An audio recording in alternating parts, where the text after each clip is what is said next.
طويل الشوق يبقى في اغترابي.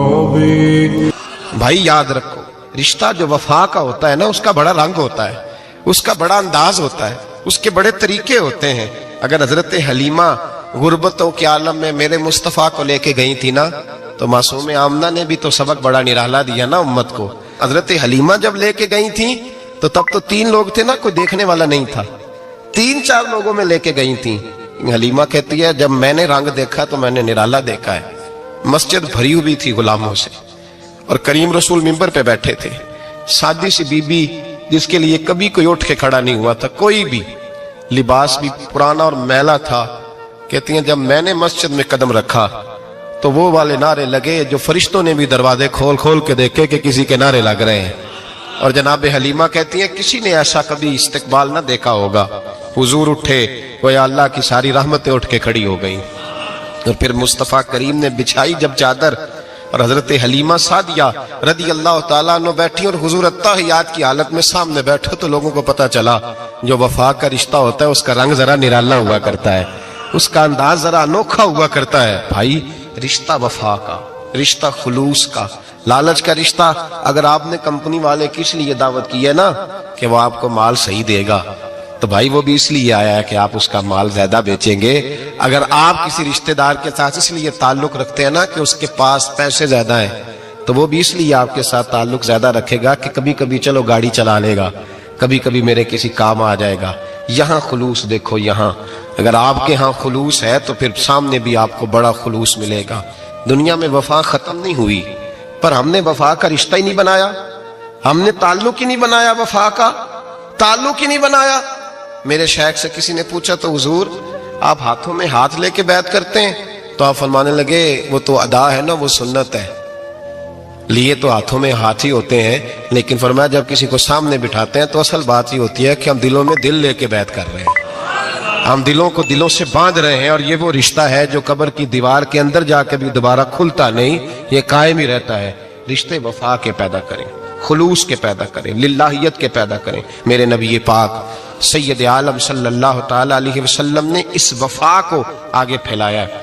زندگی میں کبھی بھی کسی شخص کے ساتھ بھی تعلق لالچ کا نہ بنائیں، ورنہ آپ ٹوٹ کے بکھر جائیں گے. سامنے والے کا کچھ نہیں بگڑے گا، آپ ٹوٹ کے بکھریں گے. اور رزلٹ کی امید کبھی نہ رکھیں.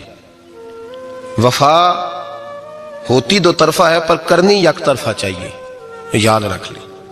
وفا ہوتی 2 طرفہ ہے، کرنی یک طرفہ چاہیے. جو کہتا ہے نا سامنے والا کرے گا تو میں کروں گا، وہ بھی کچا ہے، وہ کمزور ہے، وہ ابھی پکا نہیں ہوا. وفا کرنی یک طرفہ چاہیے. تو کر، سامنے والا نہیں کرتا تو نہ کرے.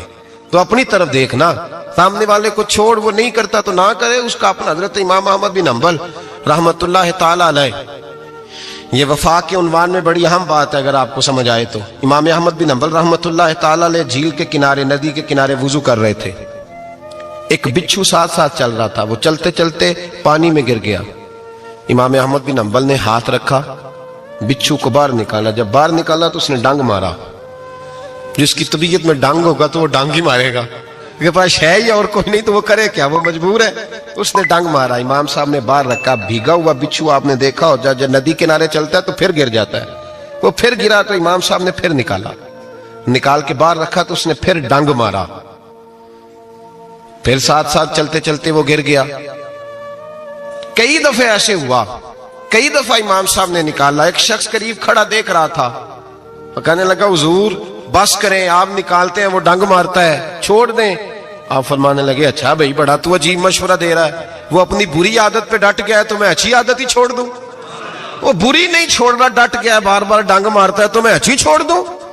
آپ اپنی طرف دیکھیں گے، ہماری طرف سے کوئی کمی نہیں آنی چاہیے. سامنے والے جانے، اس کا کام جانے. وفا کا رشتہ مضبوط رکھیں، دوستی کا تعلق مضبوط. میاں صاحب نے کہا چنگی مندی سجنا کو لو 100 واری ہو جاندی.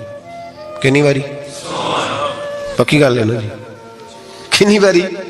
میاں صاحب نے کہا ہے 100 واری. ہم تو ایک باری بھی معافی دینے کو تیار نہیں. چنگی مندی سجنا کو لو، ایسے نہیں آنے جانے والے سے نہیں.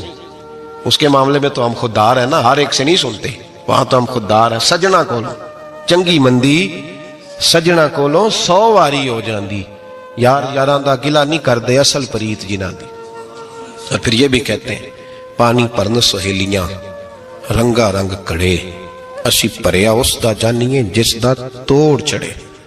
پریا اس دا جانیے جس دا یاد رکھ لیں. پریا اس دا جانیے جس دا مزہ تب بھی ہے کہ تو ابو بکر صدیق کا جنازہ روضہ رسول پہ رکھا جائے تو مصطفیٰ کریم کا دروازہ خود بخود کھل جائے اور حضور فرمائے لاؤ دوست کو دوست کے ساتھ ملا دو. پانی پرن سہیلیاں تے رنگا رنگ کڑے پریا اس دا جانیے جس دا توڑ.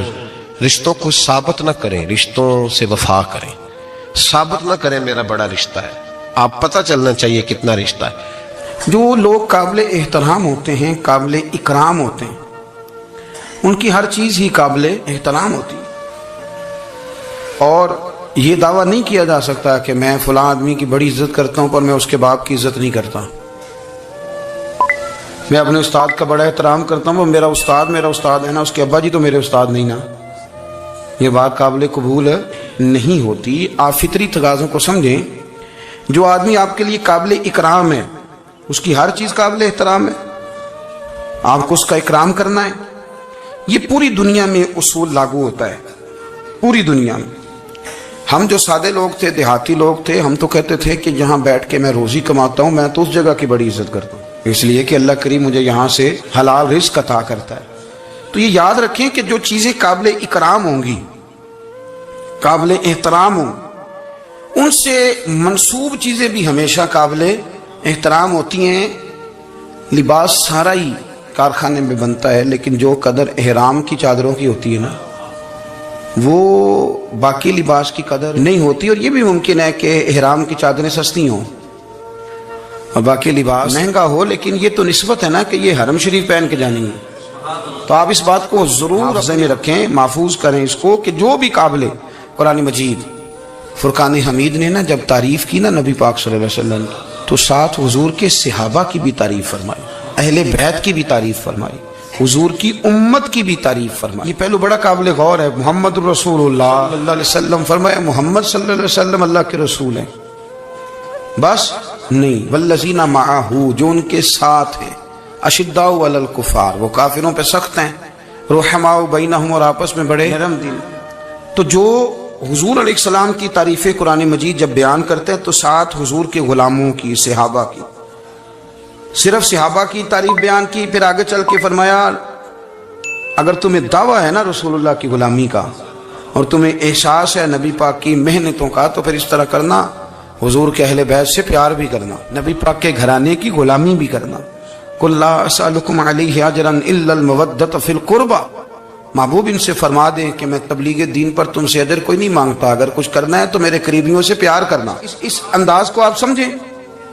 جس طرح نبی پاک کو سب سے افضل نبی ماننا شرط ہے, اس طرح حضور کی امت کو ساری امتوں سے افضل ماننا بھی شرط ہے.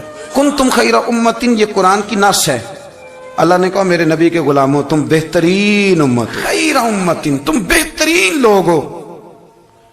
یا اللہ, کچھ تو ایسے ہیں جن کی زندگی بڑی مختصر ہوئی, کچھ تو ایسے ہیں جنہیں ایمان نصیب ہوا تو کچھ مہینوں میں انتقال کر گئے. تو حضرت نوح کی قوم تو 1550 سال نمازیں پڑھتی رہی. بعض لوگ ایسے تھے 1550 سال عبادت کی, اور یہاں تو بالغ ہونے کے بعد کسی کو 25 کسی کو 20 سال ملے.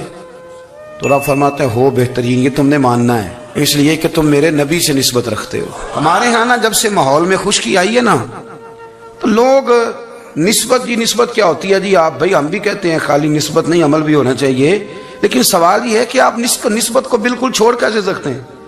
کیسے چھوڑیں گے آپ نسبت؟ آپ کس طرح کر کے جو ہے, ہمیں تھوڑا تھوڑا موقع ملتا ہے کچھ بڑے اداروں میں جانے آنے کا, تو یہ جو ہمارے بالخصوص یونیورسٹی سے کالج سے تعلق رکھنے والے لوگ ہیں جو کہتے ہیں جی ہمارے لیے تو نماز بڑی مشکل ہے, آپ ہمیں کہہ رہے ہیں غلامی بھی کرو, معاذ اللہ تعالیٰ. یہ جو مزاجوں میں طبیعتوں میں, اور آہستہ آہستہ یہ بات بڑی ہے آگے. اب تو مذہبی طبقات کو بھی دلیل چاہیے, جو کسی بزرگ کی بات کو بھی حجت سمجھتے تھے اب انہیں بھی دلیل چاہیے, وہ بھی دلیلیں مانگتے پھرتے ہیں. نسبت ایک حسن ہے, آپ اس کو سمجھ لیں. اور یہ میں ابھی تک میں نے کوئی حدیث نہیں پڑھی, صرف قرآن مجید کی آیات عرض کر رہا ہوں. نسبت ایک حسن ہے. ائمہ اربعہ کا ایک فتویٰ ہے, امام صاحب کا بھی, امام مالک کا بھی, امام احمد بن حنبل کا بھی, امام بلکہ صاحبین بھی اس پہ متفق ہیں, امام یوسف, امام محمد بھی. ایک فتویٰ ہے